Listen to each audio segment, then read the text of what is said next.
যদি তোমার কওমের লোকগণ হেদায়েত কবুল না করে তবে আমি তাদেরকে সেইভাবে ধ্বংস করে দিব যেভাবে ইতিপূর্বে আদ ও সামুদ জাতিকে ধ্বংস করেছিলাম। অতঃপর হজরত ইউনুস আলাইহিসসালাম তার কওমের নিকট গিয়ে বললেন, হে আমার কওম, তোমরা স্বীকার করে নাও আল্লাহ রব্বুল আলামিন ব্যতীত আর কোনো উপাস্য নেই। আমি তার প্রেরিত রাসূল। তোমরা দেবদেবীর পূজা পরিত্যাগ করে এক নিরাকার ও সর্বশক্তিমান আল্লাহ রব্বুল আলামিনের উপাস্য ও ইবাদত করো এবং আমার উপদেশ ও আদেশ অনুযায়ী কাজকর্ম করো।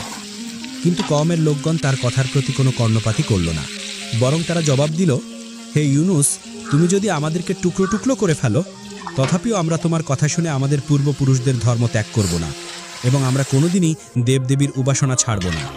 হযরত ইউনুস আলাইহিসসালাম বললেন, তোমরা যে কথা বলছো তা তোমাদের জন্য ভীষণ বিপদের কারণ হবে।